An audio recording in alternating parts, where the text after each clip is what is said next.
Stuck within these four walls, I try to find a way out. But they say the only way to survive is to stay enclosed. Strict restrictions on us are imposed. Formerly bustling cities now resemble ghost towns. Rarely do we see a smile, we are surrounded by frowns. An invisible virus haunts us all. Our economies collapse, spirits fall. It seems as if the world has come to a halt. But we must remember, in this time of despair, people still love, people still care.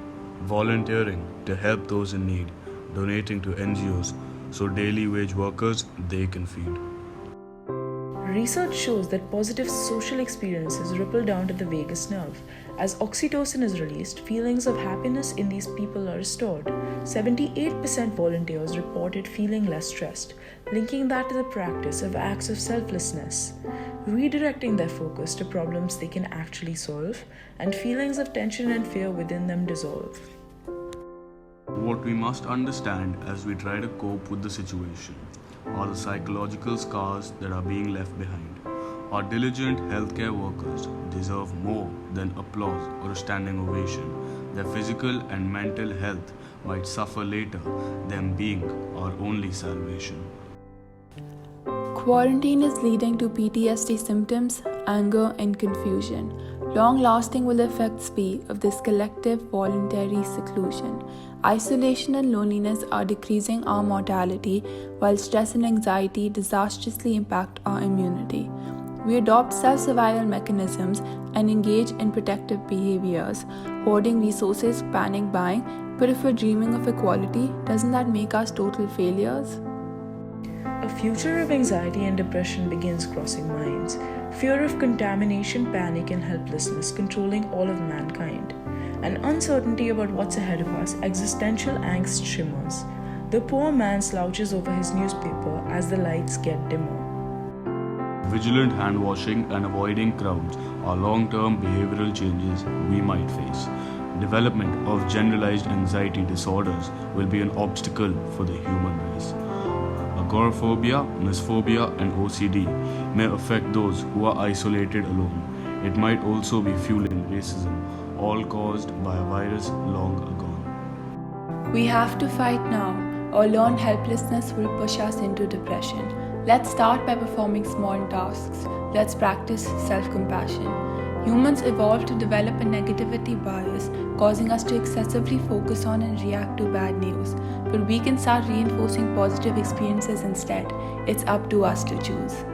An unforeseen issue is the rise in domestic violence, and suicide rates are increasing. Why are we still silent? WhatsApp University is spreading fake news and unnecessary fear. My friend, you better check your sources before you shed a tear. As jobs are lost, nervousness and panic levels rise. Due to the loss of communication, severed are ties. Only now we are truly appreciating the power of technology and the internet. Social connectedness and fostering relationships through social media we cannot forget. For results in individuals, according to what research suggests, may be gaining a sense of community, willingness to help others, and a reduction of loneliness. But even in these times of distancing and isolation, why, oh why, is uninterrupted our education? Zoom. We consider it a friend and a foe, connecting us to loved ones, but online classes made us dislike it long ago. That being said, apps like Zoom and House Party are a true necessity. Maintaining relationships, albeit online, is essential for our wellness and sanity. Let us come together, only metaphorically of course. Let us find a solution before the situation only gets worse. Some are celebrating nature as the environment is healing. Some are strengthening ties with those who are far away, but under the same ceiling. Important milestones may be being replaced with the deadlines as life carries on. But we must continue to believe and hope as we approach a new dawn. As we are surrounded by this enemy, we must not lose hope. There are a number of ways through which we can cope.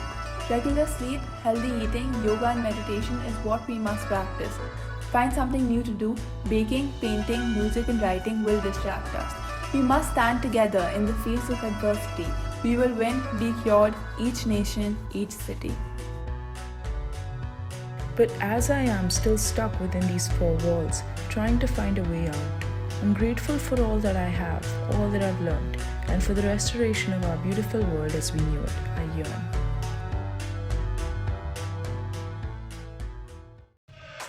You know what spreads faster than any virus? It's fear. Now when it comes to fear, you can either forget everything and run, I said or you can face everything and rise. I believe. And let me tell you what I believe. I believe that. I believe we gon' face everything. I believe that we will win.